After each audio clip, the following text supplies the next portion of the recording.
Thank you everyone for being here. I see a few familiar names in the boxes today, so that's always really nice.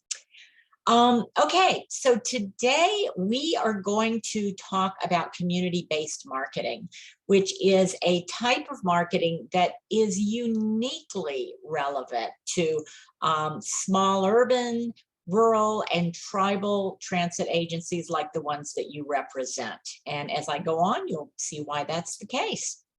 But let's look at where this fits into the scheme of things.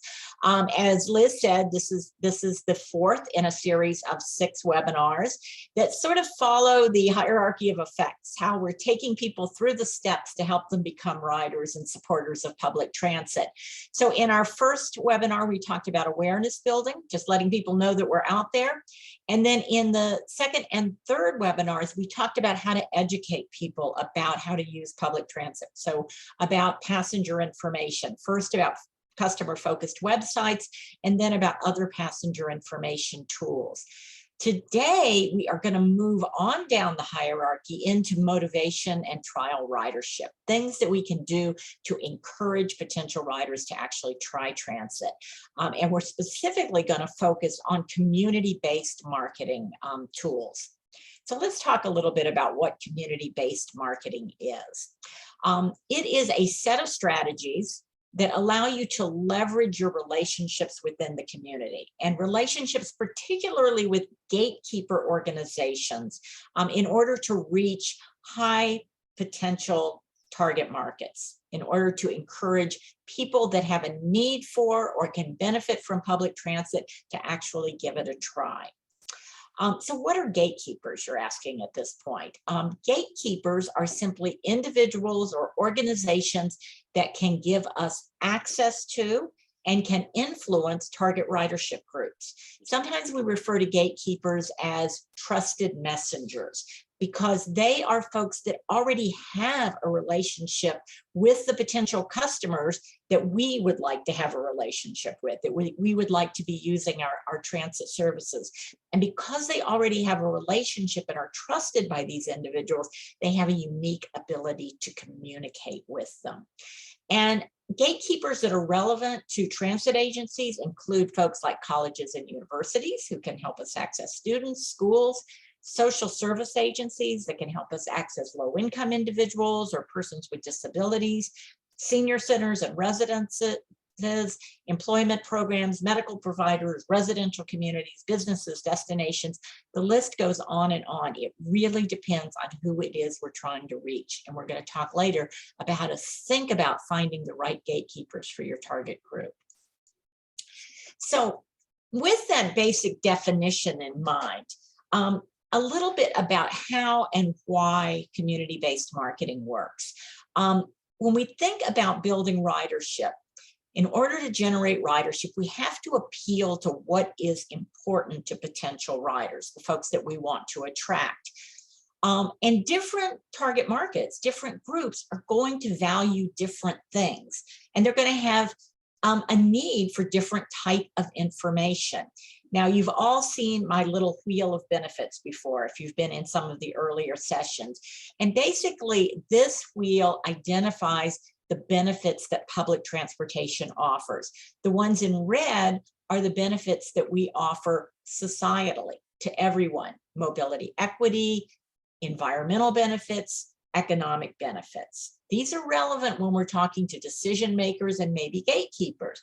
But the benefits that really matter to the folks that we want to use transit, that are likely to use transit, are these personal benefits: basic mobility, convenience, time value and time savings, economy, kind of a big one right now with gas prices so high, and safety. All of these are benefits that are specifically relevant to the individual, but different ones are more relevant to different people depending on their situation.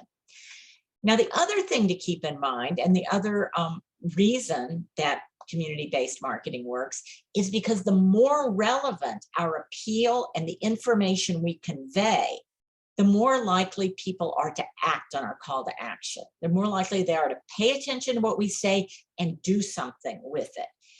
If we just throw out very general kinds of messages, without a lot of specifics, people just kind of gloss over them and go on to the next thing. But if we're talking about appeals, benefits, information that is directly relevant to their lives, we're more likely to catch their attention. And that's why community-based marketing is a good way to go. Because by working through gatekeepers and trusted messengers, it allows us to deliver the right appeal and the right information to specific target groups that are most likely to use transit. Again, we can talk in specifics about places people want to go, things that they care about, rather than just talking in general about why transit is a good thing. And the more direct and trusted the communication channel is that we're using, the more likely people are to pay attention.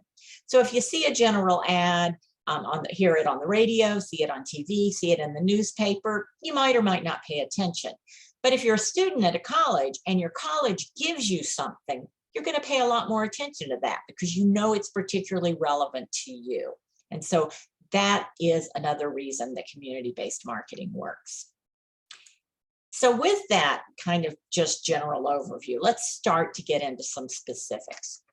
So community-based marketing is not one specific strategy. It's more a process for identifying a group of strategies that are relevant to a particular group.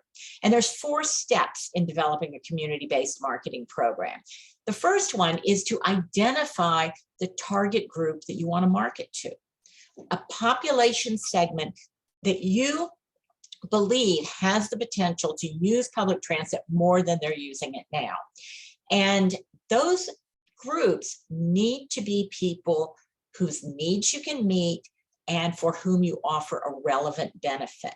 Okay, when we think about potential riders, we need to think about the riders we have something to offer. You know, you might like to attract that high-income person that has 3 BMWs in the garage at home, but do you have a need that they can meet? Do you offer them a relevant benefit? Maybe, maybe not. But you probably can think of groups that you definitely can meet their needs and offer a benefit. Those are the groups that we need to think about. The second thing is, once we've identified a group we want to market to, is identifying a gatekeeper that can give us access to that group. We're going to talk a little bit about how to do that. But for almost any specific group we can think of, there are probably organizations they're already interacting with that can help us reach them. The third thing is appeals and information. What is it, now that we have this group and we have a channel for communicating with them, what do we want to say to them? What can we say that will really get them to think about public transportation? What information do they need? What kind of incentives can we offer? What kind of appeals can we make in order to generate trial ridership? And then finally, with those appeals and information in mind, what are the communication channels that our gatekeeper can give us access to? What kind of low-cost targeted channels do they use to communicate with their constituents? And will they give us access to those channels? Because very often they will, and those can provide that low-cost way of reaching the populations that we want to reach effectively.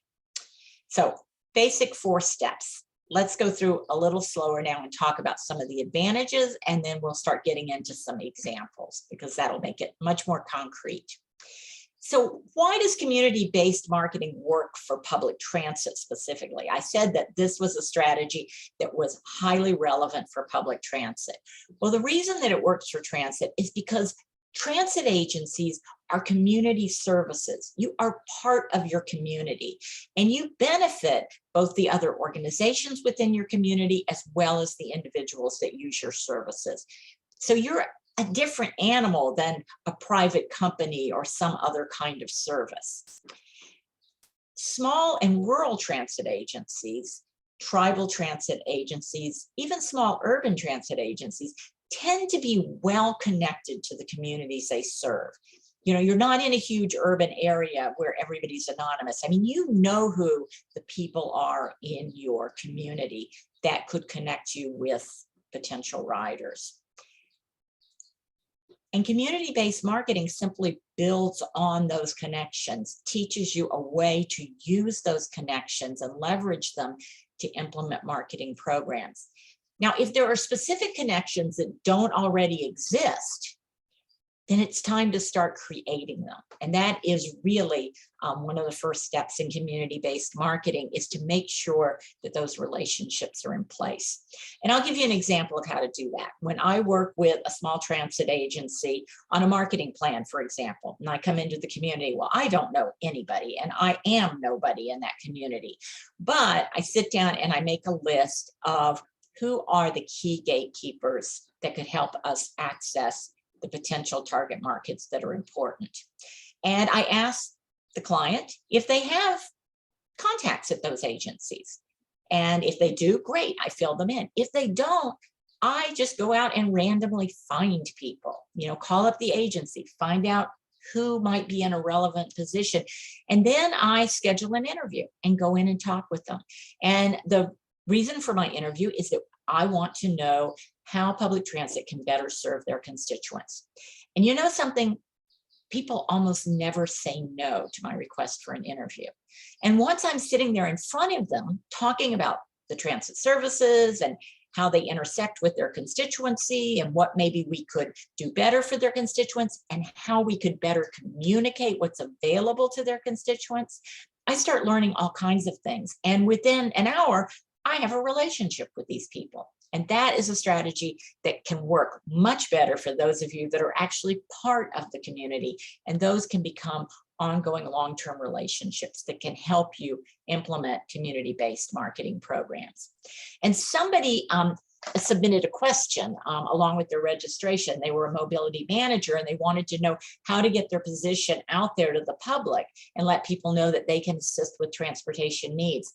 Well, that is a great way to start, is simply by getting to know the gatekeepers in your community that can give you access to the populations that you're concerned with.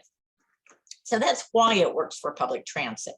So what are some of the specific advantages of using community-based marketing rather than, say, going out and buying ads or putting up billboards or, doing something else?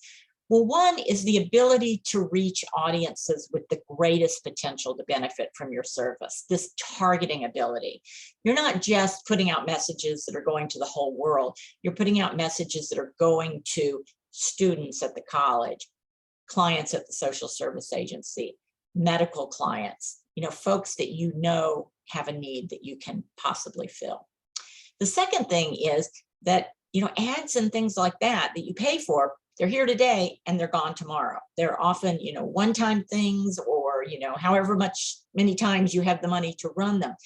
But these sorts of community-based marketing programs can give you low-cost channels of communication that are ongoing, that can happen over and over again on a regular basis and not put a big dent in your budget every time you do something.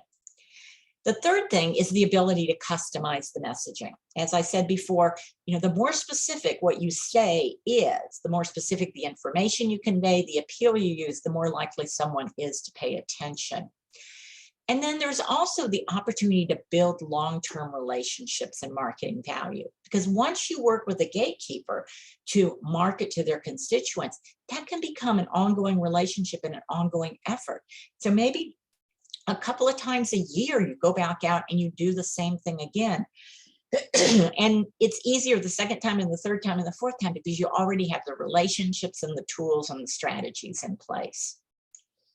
And then finally, it's just a great way to increase your engagement with the community, to know more people in the community. It'll help your planning efforts. It'll help everything you do. It'll help building support for public transit funding, which is something that's always in the back of our minds that we're doing. So I'm going to give you a case study. And this is a pretty full-blown community-based marketing effort, just to let you see sort of what I'm talking about. And then we're going to come back and walk through the steps, showing examples at each step. But let's start with a very broad example. I live in Arizona, and there's an area in northern Arizona called Sedona that some of you might have heard of. It's where the Red Rocks are, and a lot of people go there on vacation.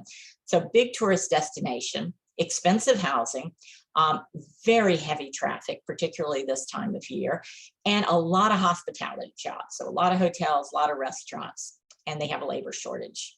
coming out of the pandemic, just like everybody else. About 20 miles down the road from Sedona, right over here, is Cottonwood, and the Cottonwood area. And in Cottonwood, there's affordable housing. There's a lot of potential workers, but they're 20 miles away from Sedona. So there is a service that operates between Cottonwood and Sedona, transit service. Used to be called the Verde Lynx, and it ran on a schedule that didn't entirely meet the needs of hospitality workers. So coming out of the pandemic, the Verde Shuttle decided they were going to up their game and do a more effective job of marketing to hospitality workers. Their ridership had been decimated by the pandemic, just like everyone else's. So it was a good time to be making some service changes and making some decisions. So they adjusted their hours to better meet the needs of hospitality workers, which means that they run their heaviest schedule Wednesday through Sunday and a lighter schedule on Monday and Tuesday, which is kind of odd for transit. But for the hospitality industry, it's what works. And then they also rebranded the service as the Verde Shuttle. And they were getting new buses, so it was a good time for a new look and sort of a fresh approach. So at the same time, they wanted to implement a marketing program, didn't have a lot of money to work with, but had the support of the Sedona Chamber of Commerce to implement a community-based program.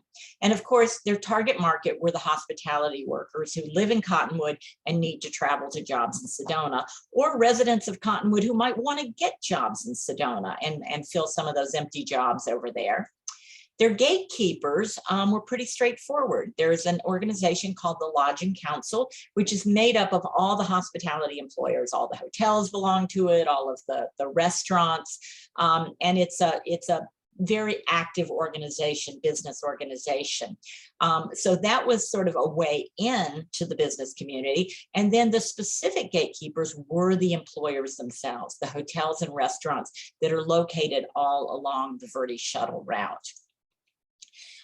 The appeal was to the workers was that it's easy, it's convenient, and it's economical. And it was important to provide complete how to ride information, because we knew a lot of people had never used public transit before, and it was important to make it bilingual because many of the workers are Spanish speaking. And then finally, the communication channels. It was determined that the best way to go was to create a marketing toolkit that the employers could use to market to their employees.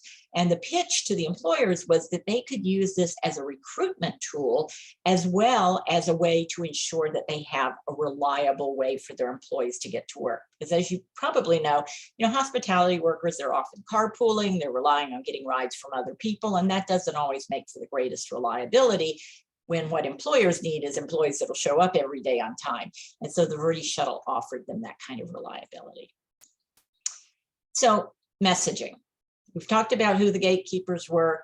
Messaging was, it's just that easy. We wanted to communicate to riders that it's an easy way to get to work. It's not complicated, it's difficult. Cottonwood to Sedona every 45 minutes. It's just that easy. Verde Shuttle is your ride from Cottonwood to Sedona, just that easy, fast, frequent, and affordable. So very straightforward, simple messaging, and then using images of a hospitality worker, of somebody going to work, someone that the folks that we were talking to could relate to. In terms of communication channels, and as I said before, these were all bilingual, we began with presentations to the Lodging Council, outreach presentations, talking to them about what we wanted to do, asking them what tools would be useful to the employers. That was how we got input to develop the program. A second tool was then the Chamber of Commerce has a newsletter that goes to all the employers. They use that newsletter to deliver a link to our marketing toolkit. So there were many digital tools that they could use that they could simply download from this link and put into place. Other things we printed and had delivered to them. Among the tools that were in that toolkit was a how to ride video. And I'm just going to show you a little bit of it. Hi, my name is Sophia, and I'm going to show you how to use the Verde Shuttle to travel between Cottonwood and Sedona, because you know what? It's just that easy. I take the Verde Shuttle. So you can see we used the same person that was in the photos. She is a hospitality worker. She is bilingual. She fit right into our demographic, and she talked the people through the entire process of how to use the bus to get to jobs in Sedona. We also took that same video and cut it down to a little 1-minute snippet that could be easily shared on social media. So both the chamber and the employers could push the message out via social media, as well as other static messages. We created posters, just simple little 8.5 by 11 posters for putting up in employee break rooms. These were both in English and Spanish that communicated that same message of it's just that easy, fast, frequent, and affordable. And also took the passenger guide and just took an excerpt from it and made a little poster that could be put up on the wall so that people could see the map. And you can see that the route comes from Cottonwood, comes over to Sedona, and then it shows right on the map all of the places that it stops, where our easy walk to all of the major employers. And then finally, we offered the hotels the option of having a customized flyer just for their employees that showed the times the bus left Cottonwood and the times it got to the bus stop that was closest to their location, so that they could give employees kind of the no brains version of how you get to work on the bus. The outcomes are that Verde Shuttle now has an ongoing marketing effort for minimal cost. Right now, they're struggling with hiring drivers, so that's a whole different issue. But it's increased ridership, and we have this positive relationship with the employers that going forward provides a way to continue to market the service and for the service to evolve over the time.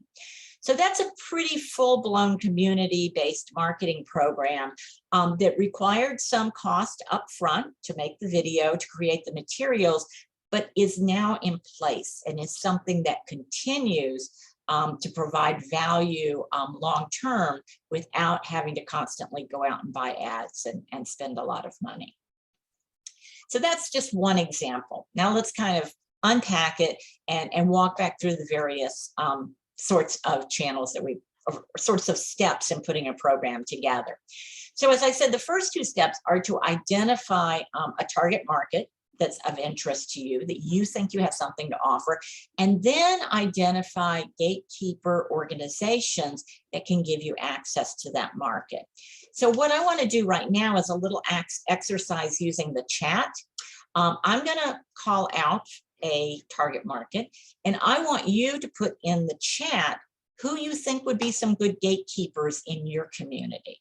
Okay, so I'm opening my chat box so that I can see what you say. So let's start with an easy one. Let's start with seniors, an audience that many of you are probably targeting, want to get on your buses. Okay, I'm seeing senior centers a couple times, 3 senior centers. Churches, that's a good one. Council on Aging, Office of Aging, assisted living, hairdressers, that's an interesting one. Local hospital, senior centers, grocery stores, churches, senior and disabled services. Excellent. You get the idea. There are a lot of organizations, and Parks and Recreation, that's a good one. And most of you probably already have relationships. You already have contacts in many of those organizations. It's just a matter of sitting down and talking to them about what could we do to market to your constituents better. Let's try a different one. College students are too easy, so I'm not even going to do that. How about hourly workers? Hourly workers, that's in many, or low-income families. In many communities, those are the same folks. They're folks that are working for a living and not making a lot of money, and transit can definitely benefit them. Housing Authority, manufacturers, Department of Human Services, food banks, very good. Neighborhood centers. Okay, Big Brothers, Big Sisters, apartment community room coordinator. All of those, excellent ideas. In Cottonwood, we had a very specific target of the hospitality workers, but in most of your communities, you're looking more broadly at folks that are working in all different kinds of jobs, and whose families could benefit from having public transportation. How about tribal members? This was one that somebody asked a question about. If we want to reach tribal members, if there's a Native American reservation in your area, who would you go to do that? Who would be your gatekeeper? The local tribes, obviously. Native Health Services, excellent. FTA tribal transit gatekeepers, okay. They might be able to put you in touch with some of the right people locally. And if there's a Native transportation service, absolutely coordinating with them. Okay, I find the Native health centers can be really an important gatekeeper, that they're sort of a real focus for people getting services in tribal areas. But I'm guessing there are probably others that we're not even thinking about. Oh, casinos, yes, for people getting to work, absolutely. Tribal governor's office has a staff person who sends out a weekly, monthly member newsletter. Excellent. Social justice groups. Okay. So for any group that we throw out, we can probably identify at least half a dozen good gatekeepers. And then it's just thinking through those gatekeepers and thinking which ones are communicating regularly with their constituents. And that example of the governor's office sending out a weekly, monthly newsletter is a good example. They've already got a communication channel in place that's going out to the market you want to reach. How can you take advantage of that? Somebody says, what about the Amish? How would you connect with them? Well, that's probably a little more challenging because you can't use electronic options. Does anybody have any ideas? I'm betting they have some kind of meetings, some kind of regular council meetings, maybe even after church meetings that you could, community posting boards, health centers, community group meeting house. Yeah, you probably might have to take a more hands-on approach in communicating with Amish. Farmers markets, Amish run restaurants and groceries. That could probably be an excellent one, simply putting little flyers in grocery bags and things, although a lot of the customers at Amish run restaurants and grocers aren't Amish, but good. Well, we've got your juices flowing. So you get the first two parts. You've got a target market, identify a gatekeeper organization. And if you don't already know them, get to know them. Schedule one of those interviews and go out and make some new friends. Once you do that, then you can begin to think about messaging. Okay, so once you know who your gatekeeper is, you know who your market is, what is it that you want to say to them? And we're back to my little wheel of benefits here, because as I said before, different target markets for transit ridership value different things. So you need to think about what's important to your particular group. So let's go through our little exercise again. Okay, now we're back to talking about, let's say, low-income families. What do they care about? What on this wheel would appeal to them? Back to the chat.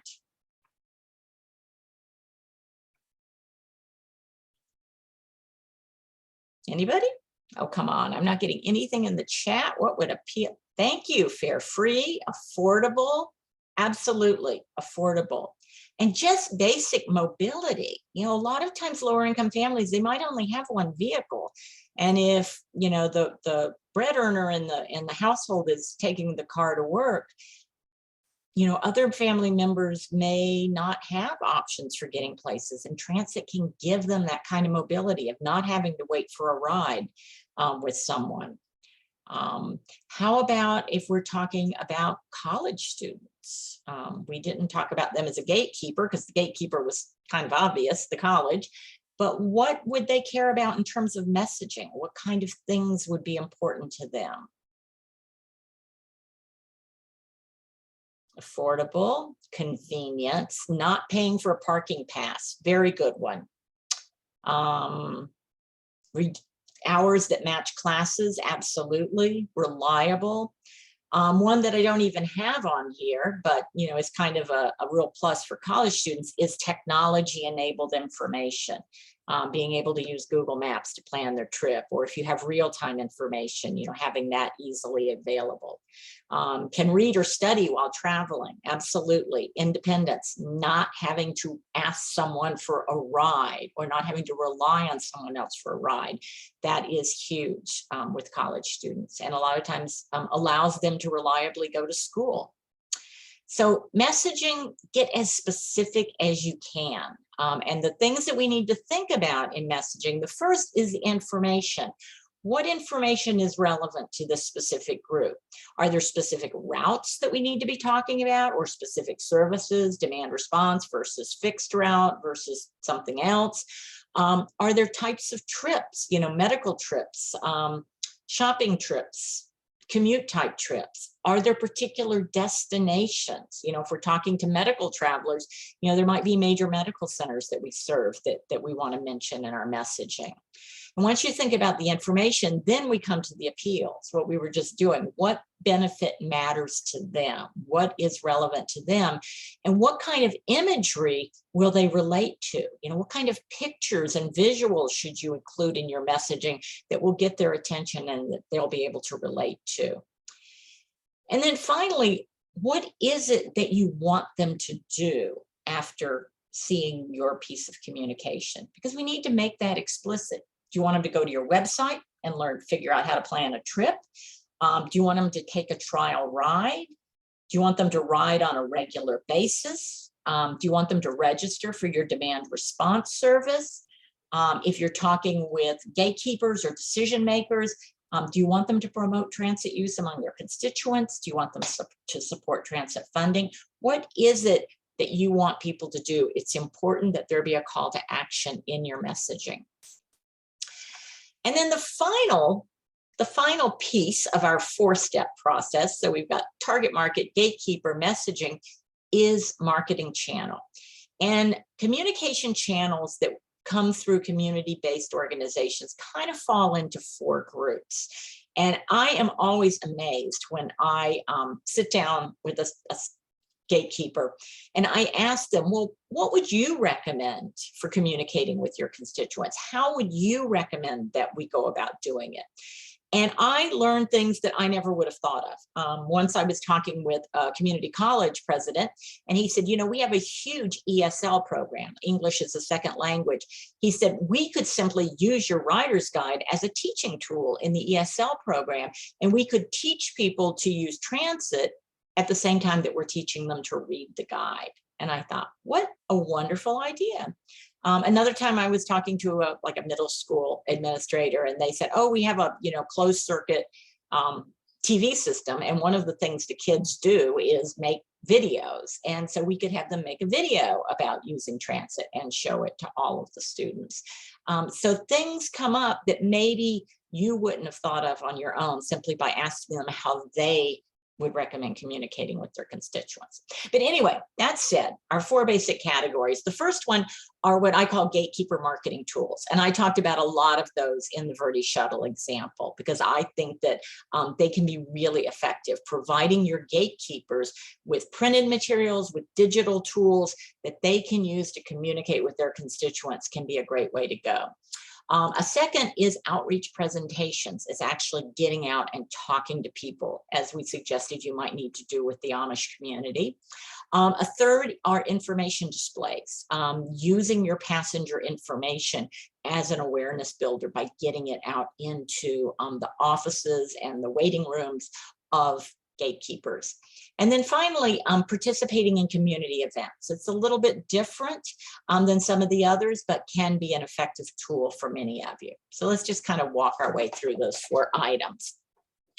So targeted marketing tools for distribution through gatekeepers. As I said, we've already gone through one example of this, but I'm going to give you another pretty full-blown example, and then look at a couple of just much more limited examples, because sometimes it doesn't need to be a whole lot of things. It can be one simple piece of communication.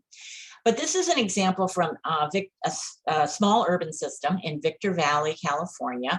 And there is a college there, Victor Valley Community College or Victor Valley College. And so that was our target, were the students at the college.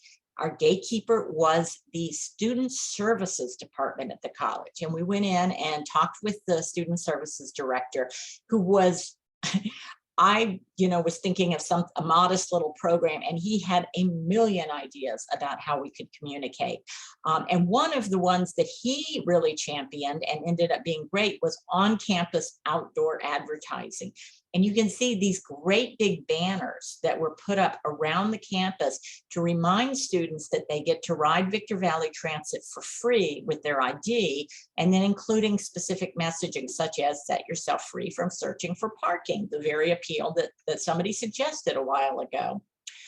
He also suggested that we use that same messaging on window clings. And these were a number of big windows on buildings around campus that were in major walkways. So everybody saw this messaging. They were up for a quarter, for 3 months. Everybody saw this messaging very, very boldly. Social media, his department had about a dozen social media platforms and groups, and he was happy to push our messaging out to all of those groups. Targeted handout. This was just a tiny little handout. One of the few printed pieces that we actually did, other than the signage.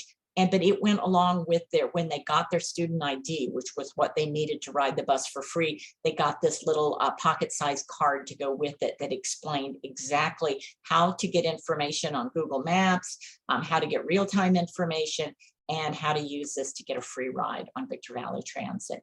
And then finally, they were doing a big student event.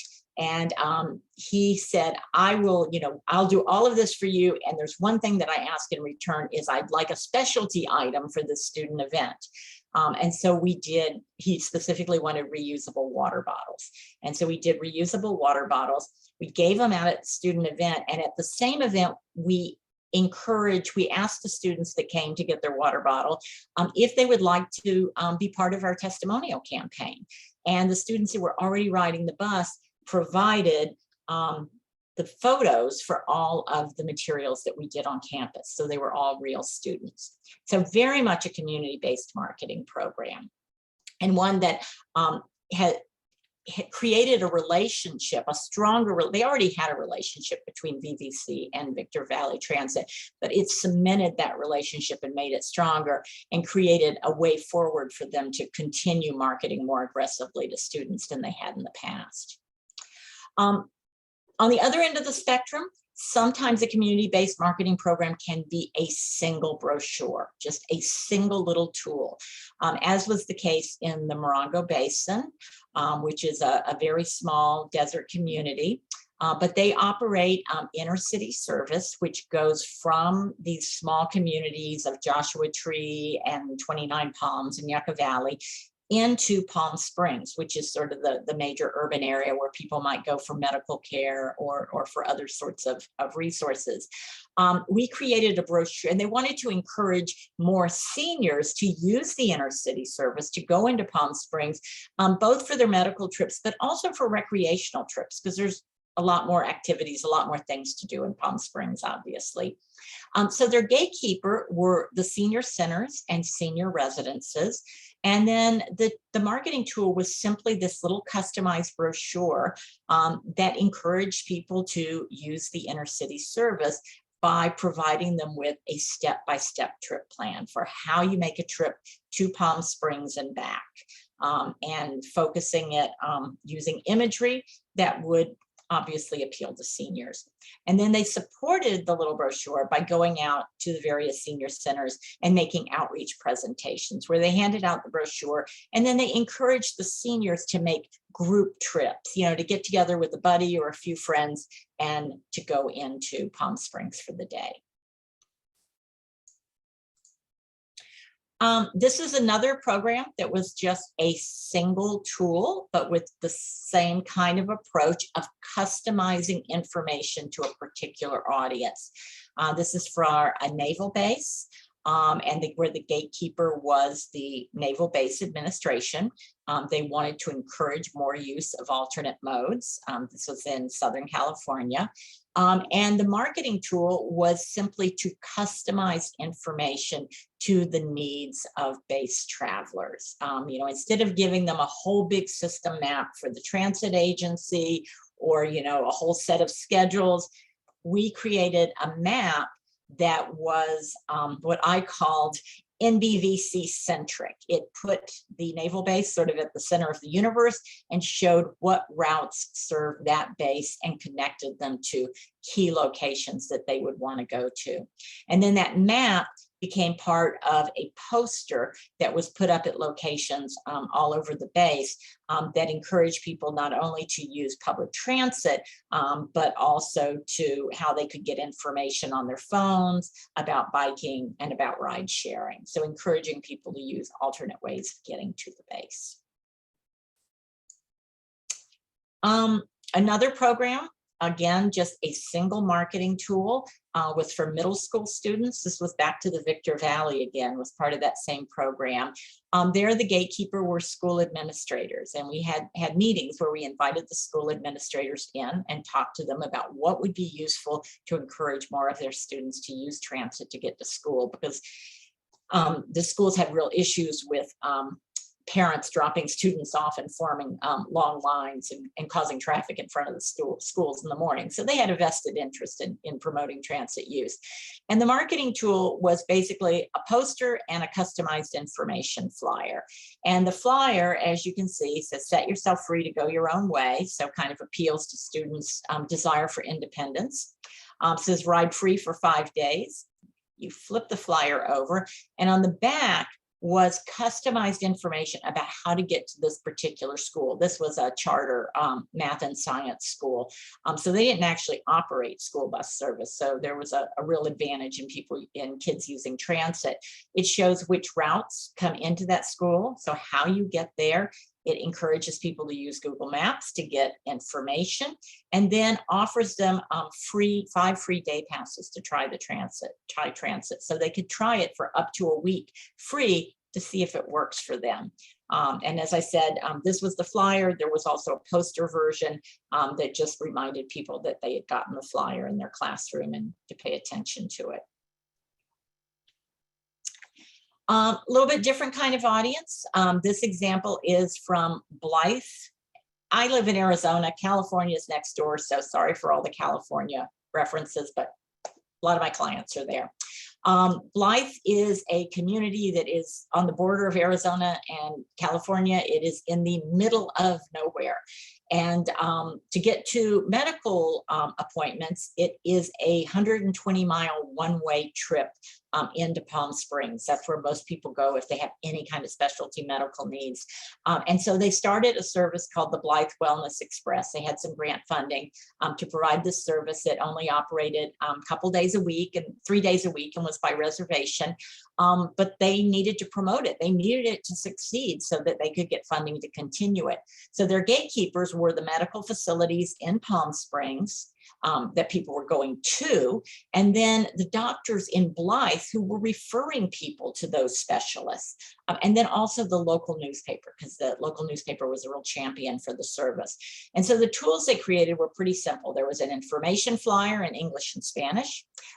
There were news articles. They provided news releases to the newspaper, which printed very long, newsy articles about the service with pictures of riders.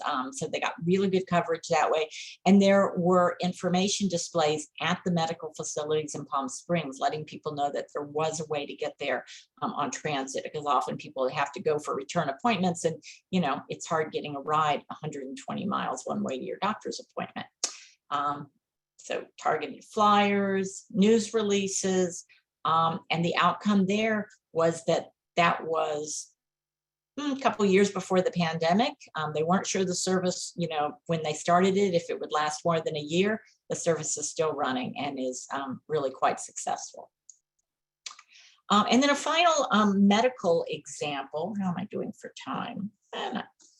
not very good, but that's okay, is in Northern California. Again, a very rural community where women need to go into Redding, which is the nearest major community for to get a mammogram. And the gatekeeper there was the public health department. They had a program to encourage low-income women to get their mammograms. And the marketing tool was simply this little flyer that was produced in Word or Publisher or something like that, that gave people a detailed trip plan for taking the bus into Redding, going to the medical facility, and then because they were going to have some time to kill at the end and their transfer center was at the mall, there was a little time for shopping at the end before they got on the bus to come back to Trinity. The gatekeeper, the public health department paid the fare for the women, so that was a real incentive for them to use it. But this was just to overcome the fear that I've never done this before. Maybe I'm not familiar with Redding. I've never ridden the bus before. The little flyer took them through each step of the way, and then they were encouraged to do it on days when other women were going as well, so that they had some friends. So, just a whole bunch of examples, really different target markets, really different gatekeepers, really different tools. But I hope you can see that the common element here is customizing the channel of communication and the message to the particular audience and what they need to hear. So a second category are outreach presentations. Outreach presentations are what I call the original social medium. And, I think they are really an underutilized tool sometimes. Meetings, presentations, remote presentations in this day and age, and workshops can all be used as tools, both to communicate directly with potential riders, but particularly to communicate with gatekeepers and to build those gatekeeper relationships. So the targets for meetings can be elected officials, community leaders, gatekeepers, potential riders, advocates, voters, anywhere that people are getting together and you can get an invitation, you can talk to them.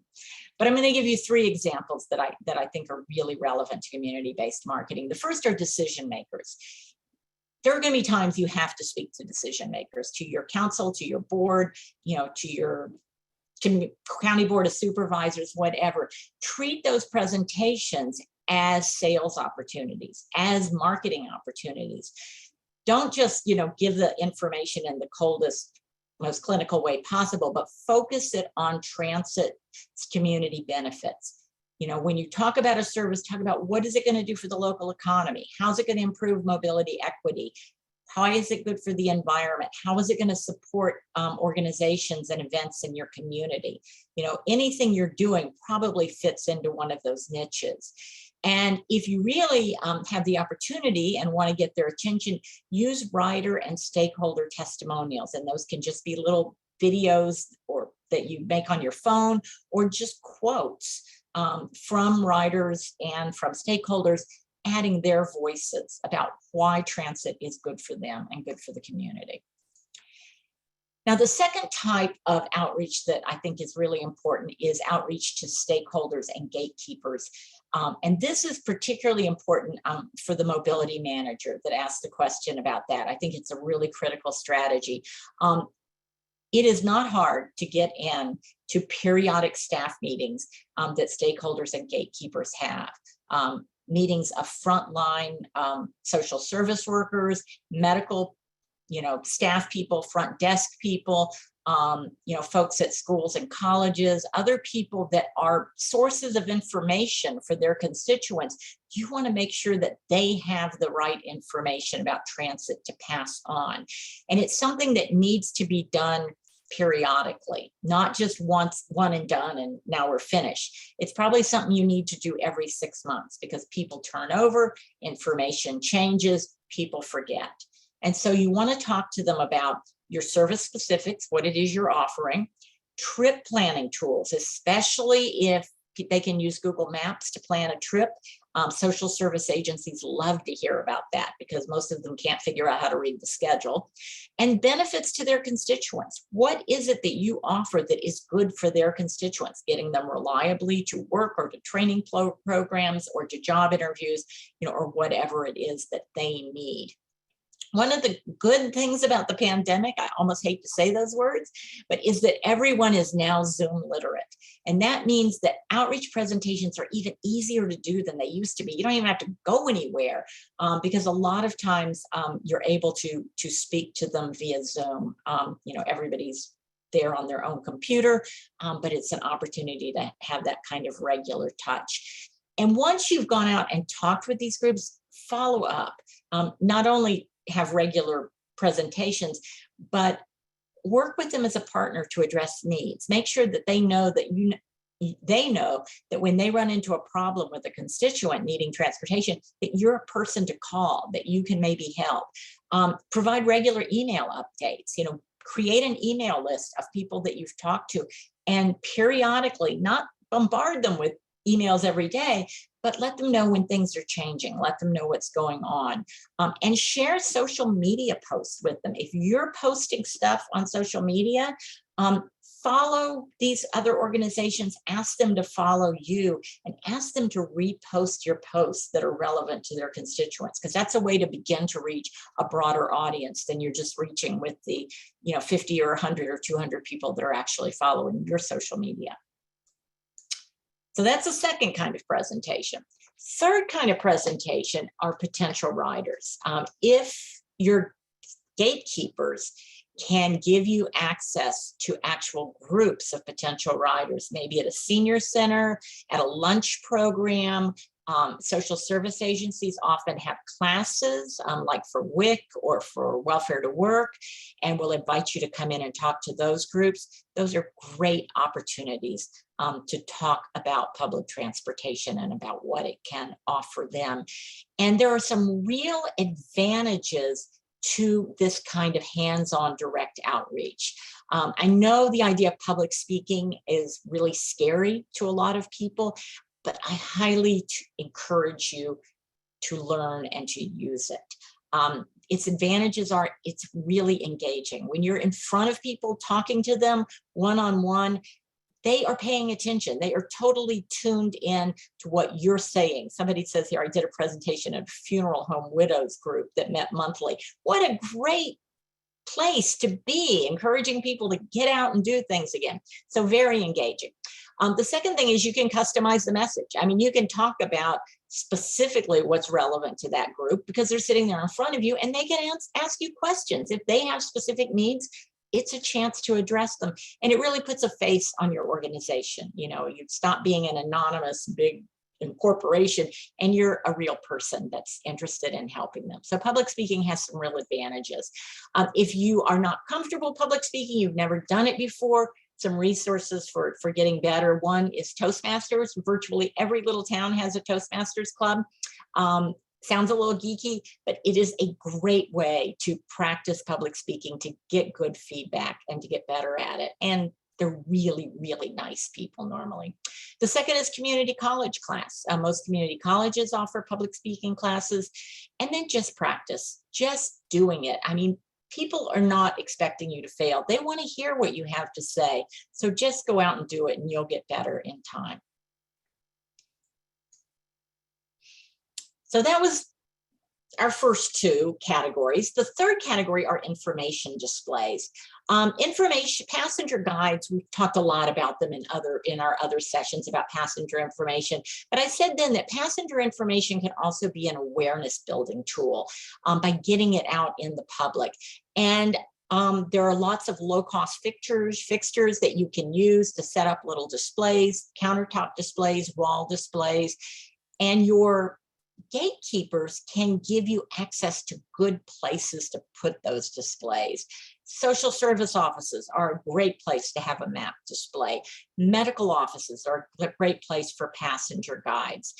Schools, the front desk at a school where parents come into is a great place for a display letting them know that you could get their kids to class. So little information displays can be really valuable. So create a distribution list of places that you have information. Make sure that you maintain it. It can give you a lot of exposure for very little money. These are a couple of examples of permanent information displays. This was from Victor Valley College, was part of that program. So these were located at 6 locations around campus, big maps that people could see. You can customize these kind of displays for a particular audience or location. So it can have a little "You Are Here" button on it. And there are lots of places that they are appropriate. And there are even temporary ones like this that fold up that you can put in a place for a while and then take and put somewhere else. Okay, so 4th category, community events. This is a little bit different than the others. This is really an opportunity more to build visibility and to engage with potential riders. And it's a great place to just build community support, to let people see that you are part of the community. The example I'm showing here is from Tucson, my hometown. We have an annual event called Cyclovia, and they close the roads and they make it, very bike friendly over a big route. And Suntran, our local transit agency, always has a bus out as one of the displays. And one of the most popular things at Cyclovia is for people to put their bikes on the bus, because the idea of putting your bike on a bus bike rack, if you've never done it before, is kind of scary. But being able to do it in an environment like this where everybody's doing it and having a good time is just a great way to engage people and to sort of get them comfortable with the idea of transit and taking their bike on transit. Another thing that happens in lots of small communities is the county fair. And in Calaveras County, they run a shuttle to the county fair, as a lot of you probably do. I once worked with a system up in the state of Washington. And when I was out doing community outreach for their marketing plan, I kept asking people about their image of the transit system, their experience with it. And everybody kept telling me about how wonderful their fair shuttle was, how great it was. They rode it every year to the fair. It was the best thing ever. Nobody ever mentioned riding any of their other buses, but they totally supported transit because they rode it once a year to the fair. So sometimes services that, might only be used once a year, but are used by a really broad audience, can help to build support for your transit agency. And then things like Stuff the Bus. That's something that they still do here in Tucson, even in the pandemic. People come out and bring toys at Christmas to stuff the bus for some organization that gives them away. I think the fire department. And so they had posted a little video talking about how much fun it was having people out to stuff the bus. A couple of final things that I want to talk about before we get into our workshop, and I know I'm running a little long. One of them is prepaid programs. Prepaid programs are kind of the ultimate gatekeeper marketing program. And what a prepaid program is when an organization, usually colleges are the most common, but it can also be an employer or a neighborhood or an apartment complex, pays for all of their constituents to use transit. They often pay a relatively small amount per student or per constituent, but then transit is free to everybody. But they pay the same amount, whether, no matter how many people are using it. The reason that it is the ultimate gatekeeper marketing program is because once the organization has paid, then they have a vested interest in helping you market to their constituents. This is an example from Morongo Basin again, the community college there. For a short term, they were doing a demonstration of paying for their students to use transit. And they used posters and flyers and newsletter ads and email notices and social media and website links. They did everything they could think of to encourage their students to take advantage of it, so they felt like they got their money's worth out of the program. And the same thing can be through a public school, can be through an employer that wants to encourage transit use, or any other organization. And then the final thing I wanted to talk about is community-based marketing to support your service development efforts. Stakeholder interviews, which are kind of a bread and butter of when you're doing a service plan, can now be done via Zoom. And they've really gotten much easier even than they used to be. It's easy to talk to a lot of people about the needs of their constituents and to incorporate that into your planning efforts. Also, during a recent planning effort in Monterey, California, I did focus groups with not only gatekeepers, but with bus riders. And I was a little trepidatious about that, thinking, oh, is this, are there going to be all kinds of technology issues and whatever? Not a single technology issue. The riders were there. Some were on their phones, some were on their computer. They showed up. They had great things to say. I never left my desk, and we got wonderful input for the service development plan.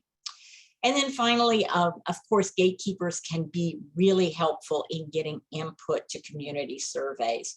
If you're doing an online survey as part of a service development effort, asking your gatekeepers to push out links to the survey through social media, through email notices, by putting up posters and flyers in their facilities. There are all ways that you can drive participation in your survey. So remember, community-based marketing, 4 steps. Identify a target market, identify a gatekeeper that can give you access, figure out what you want to say to them that's particularly relevant, and then identify low-cost communication channels for reaching those potential riders. And then keep in mind that you have a lot of different tools to work with. You have gatekeeper marketing tools, you can do outreach presentations, you can put up information displays in your gatekeeper locations. You can do community events and actually reach out to the riders yourself. So with that said, I am going to turn it back over to Liz to get us into our workshop. Okay, thank you, Selena. And let me remove the spotlight. Okay, great. So now we if you have any questions for Selena, this would be the time to ask them. And I did post some links to things that I mentioned earlier, the review board nomination form, also our marketing transit toolkit, which we are going to be looking at kind of towards the end of this series, updating. So we'll probably reach out to all of you who have attended these workshops to get input on what we can add or change about the toolkit, and then some upcoming webinars. But if anybody has a question, please put it in the chat, or you can raise your hand in the reactions area, or you can now unmute yourself and ask that way. And Liz, I see a bunch of questions already, so I'm just gonna kind of work my way through them. I don't see them. Okay, huh? Maybe they came in just directly to you. They might have, yeah. What was the name of the transit that had the step-by-step how to ride guide on? Yes. How to ride transit? That was probably the Verdi shuttle. They had the video. Trinity Transit had how to get to the mammogram appointments, and the Morongo Basin Transit Authority had the senior guide on how to go to Palm Springs. So those were all examples of step-by-step how to ride. MBTA was the name of the, yes, they're called MBTA, Morongo Basin Transit Authority, but they call themselves the other MBTA, but they are rebranding right now, and they're going to be Basin Transit. So stay tuned.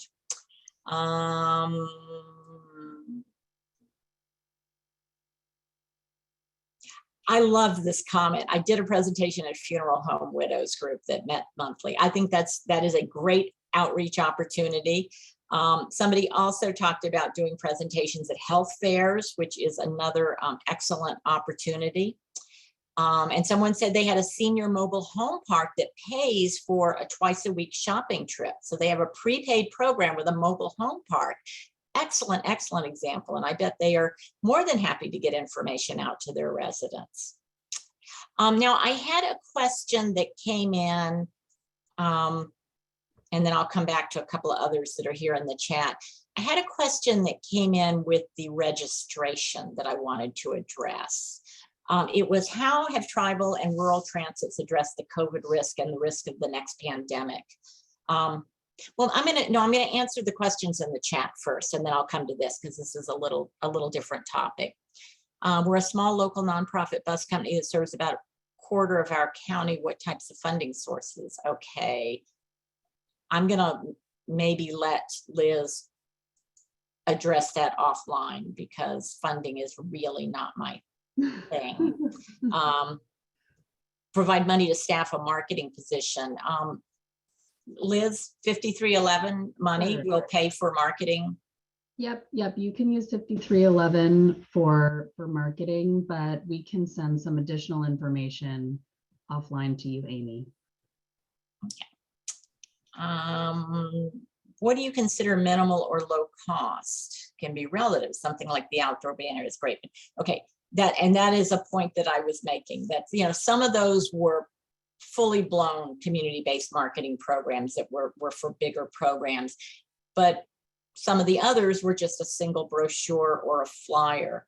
The Trinity Transit one was probably the most minimal, in that it was literally a two-sided Xerox, you know, photocopied or office printed piece of paper. So it does depend. It is relative, you know, based on what your agency can afford. But going out and speaking to groups is sort of the ultimate low cost. It takes some of your time. I could tell you that everything takes either time or money. You know, pick which one you want to spend. I don't have anything that takes neither, unfortunately. But going out and speaking directly to people is essentially free, other than your time. And I think it's time well spent. Okay, so that's everything I have in the chat right now. Okay, so let's try to answer this question about the pandemic, because I know that it's something that continues to be on everyone's mind. And I'm going to use some examples that from some tools that I created for some rural transit agencies. Up in Calaveras County, they use a combination of social media and little digital ads in some of their local publications, very, very small communities. But what they did was to maintain frequent communications with riders as things evolved. So, you know, they started out with, well, we're still here. We're still connecting you to essential services, you know, at the beginning of the pandemic. Then as things went along a little more, they started talking about how they were keeping people safe, increased cleaning, limiting the number of riders, requiring people to wear masks. And they did that messaging a few different ways. Then they got to what are the 4 steps to making essential trips safely? So looking at it from the rider point of view, what can you do? You know, you can call and reserve. You know, you can understand that we're limiting the number of people on the bus. You can social distance, you can wear your mask. So telling riders what they could do. And then as things started to open up a bit, then they came back with messaging about red line services back, you know, our fixed route services back. So we're beginning to get back to normal a little at a time. They also did a couple of things to show that transit is part of the solution. When things were really bad, they did free grocery delivery service, which I know a lot of transit agencies did.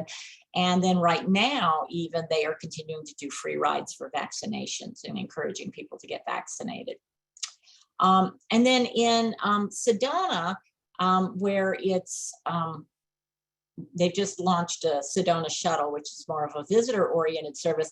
They've just incorporated COVID safety into everything that they do in print. So their website, their little promotional flyers, their passenger guide, you know, everything says, recognizing that things are changing every day, that we are following current TSA guidance, that you may be required to wear a mask, and the driver will let you know. And if you don't have one, the driver will give you a mask. So just continuing to incorporate that messaging into everything ongoing, recognizing that this pandemic may have waned, but there may be another one coming or another round or something different. So those were my quick thoughts. I think the other thing to keep in mind was back to what I said about everybody being Zoom literate now, that remote meetings have really been a great way to maintain contact. That, you know, don't just say, oh, I can't go out, so I can't talk to anybody. You can find a way to talk to gatekeepers and to people and folks, and you can provide them with digital tools to communicate with their constituents, you know, whether that's social media posts or PDFs that they can email out or whatever. You know, there are ways to communicate. So other questions? I'm not seeing any other questions, so why don't we keep going? And if a question arises, please feel free to put it into the chat or raise your hand. So here are some upcoming events related to marketing. So on our web workshop a couple months ago, we talked about websites and the issue, a lot of questions came up about map options and putting your schedule information on your website and making sure it's accessible, and different, questions came up there. So this webinar on April 20th is going to focus on 2 national RTAP tools for having a website and building a website, and then getting your route and schedule data into online trip planners like Google and other trip planners. And it'll also focus on those questions around maps and routes and schedules, getting that information on your website. So sign up for that. And then if you don't know what GTFS is, or you have a fixed route and you don't have your data in GTFS for online trip planners, we have a free tool, like I mentioned, GTFS Builder, and these workshops they're each 1 hour, and there's the May 19th and the 26th, where you can really get started and learn how to use the tool. And then the June 9th is an extra one where you can get help with the instructor if you have questions. And then the final marketing workshops that Selena mentioned, May 24th, about transit passenger research.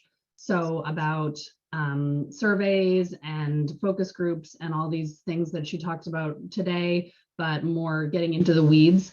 And then the final one about improving the passenger experience based on that information. So register for those on our website. And I did get a great suggestion about putting all the links to the past and future webinars in this series on our marketing toolkit, just so they're all in one place. So we will look at doing that. Next slide. And then I wanted to mention 2 other upcoming events. We have quarterly Twitter chats, and those are kind of an interesting and different way to engage on a different topic. And so we have one coming up next week that is with some of the other FTA technical assistance centers, focusing on getting people back on the bus, or getting people to breaking down barriers and different things around ridership there. And then just wanted to get it on people's calendar. We started a holiday, Rural Transit Day, a couple years ago, and it's coming up on July 16th. So if you want to use that as a kind of a marketing event, we're going to be putting out some kind of a toolbox with some social media kind of infographics and things that you can use for posts.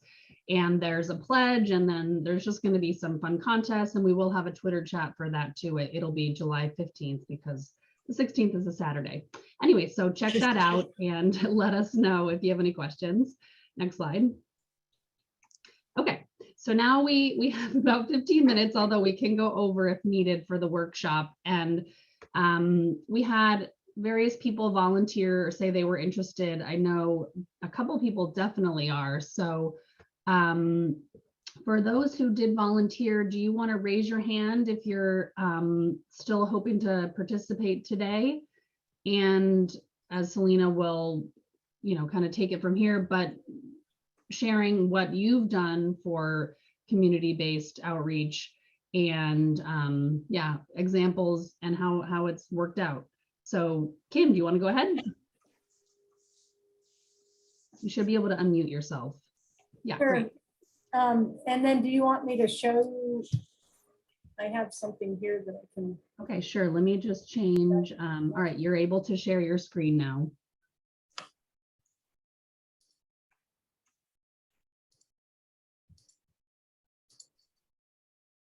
Can you see that?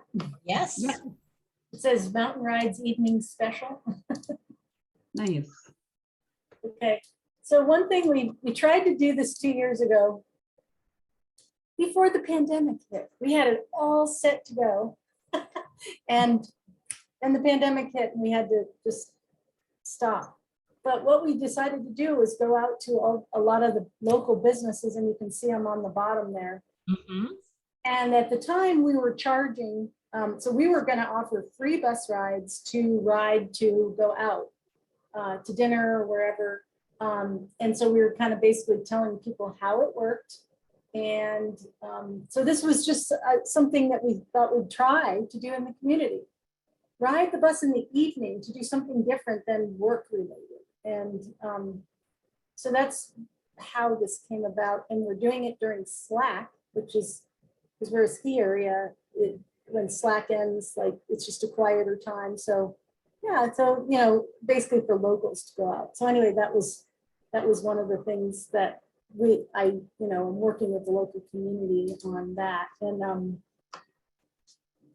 That's a great idea. Did you have good response to it? we did, yeah. You can see all the people who Yeah. at the bottom with their logos, and they all were doing something. Someone was maybe giving a free dessert. Someone maybe gave a glass of wine. It was up to them, but what we're doing is when you get on the bus, we'll give you a little pass that says the evening special pass, and then all you have to do is give that to the place, and then you'll get it. So that's the key, is that you have to ride the bus to do this. So everyone was kind of excited about it. So we're starting it again. So I've reached out to several, we're kind of coming back, and I've reached out to everybody. So we're getting it ready for April 18th, something like that, to get it going again. So hopefully it'll be kind of fun and people will see it as that, and we are now free always. So now we're saying hop on the free mountain rides bus and looking at doing it a different way. Go out to dinner, do some, because a lot of people still don't know it's free, and we just don't know, how do you tell people that kind of thing? We've tried a number of ways to do that. Well, I mean, the restaurants that are participating, have you given them posters to put up in their windows, or? We will. Yeah, like once this all gets done, this will be a poster, and we'll hang it up around town. We'll give it to the restaurants, and give it to the various places that people will go. And yeah, and we'll probably put an ad in the paper too, because that's something that we do. We try to. We have a small marketing budget, and I'm very good about how do I want to use those dollars, But that's one. And then we put out this ad recently as well. Can you see that? And that one, we have a new app, and because of the high gas prices, we said, hey, let's just do this. Let's just put it out there. So we I know it's a busy ad, but we took out a half page, and we decided to sort of do this. Now it's also going into some magazines and things that will be out there for a year. So we're using this ad in various ways, but just trying to reach out to the community. Good. Well, good examples. Thank you. Thanks for sharing that. Thank you. So do we have somebody else? Kim got us warmed up. Yeah, I really like that, because it's finding the mutually beneficial kind of ways that you can coordinate with those local organizations. So in this case, the restaurants and local establishments that you're helping get people in the door, and they're offering something too. So that's really cool. And you did. Sorry, what? I was going to say, you didn't explicitly say it, but people love going out to dinner without having to worry about driving, because they can have a glass of wine or a beer. And right. And where we live, we have this 10-mile corridor between basically Haley and Ketchum, and a lot of the elk hang out there. And so everybody's always nervous about driving, especially at night. And so they use the bus, So yeah, that was part of it. And, and I think Mountain Rides has a good feeling in the community. Also, a lot of their workers use our bus to get to work. So it just makes sense to sort of put it out there in a different way. So we're targeting to a different market.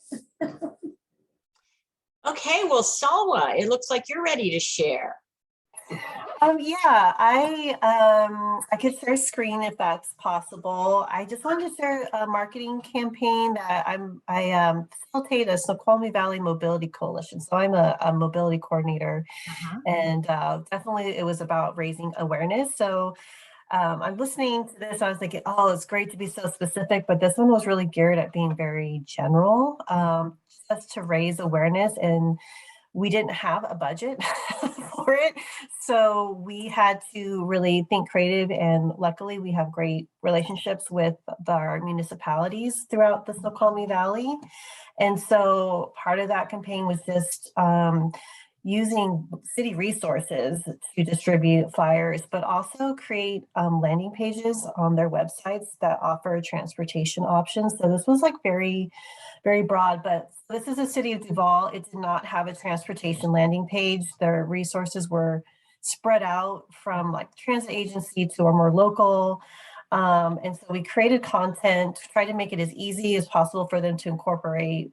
And so since then, they now have this transportation option, and this is how we broke down the information through demographics. And so now when you click on this, we have our intro, which gives like resources, you know, a number to call, and then you can look like under the different categories, hyperlinks everything that they would need.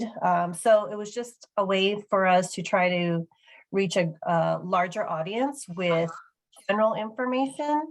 And it was nice because I think 2 out of 6 jurisdictions kind of had this sort of and the information we have now is way more comprehensive, but I think 2 out of the 6 cities already had some kind of transportation.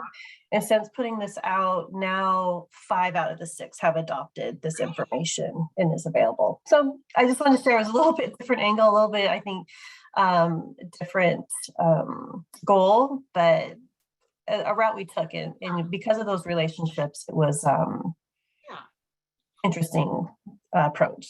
Right. Well, you're still taking advantage of the fact that people are coming to those city websites. You know, that's a place they go to for information. And so you're making sure the information about transportation is there. That's a good strategy. I like that. Yeah. Thanks. Anybody else? Well, I hope that I've given you a lot of things to think about. I'm looking at, oh, okay. Somebody's asking Salwa or. Yeah, I asked Kim about the flyer, about sharing that. And then there was a comment about combining travel training with outreach and marketing to kind of tell people about how to use the bus while, you know, also meeting. Is there anything else you would want to say about that, Selena, travel training? No, I think that travel training is an example of community-based marketing. You know, often the way that if we're doing it as groups, you know, that's really what it's all about, because then you can tell people exactly what they need to know to use the bus, whether they have a disability or they're elderly or, you know, whatever other thing that is specific to them. So that is a very good example.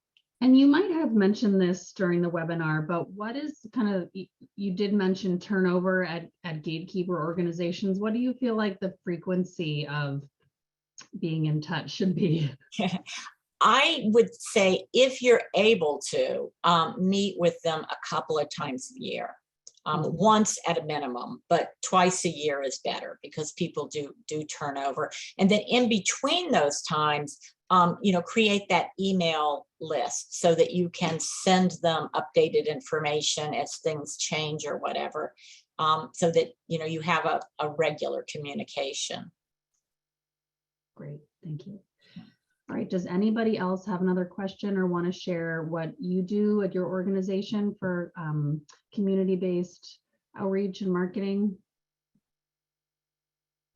Even if you don't have a visual to share, you can share your experience. Amy, you can unmute yourself. There you go. Trying to unmute myself. I can share my screen. Okay. Working with HopeLink, which Salwa is the person who was just talking. She is actually part of the organization that we did this. We decided to market to various different types of people. using like the cheapest way we could possibly do it. But we created this great little brochure, which is just basically getting around the valley without a car. And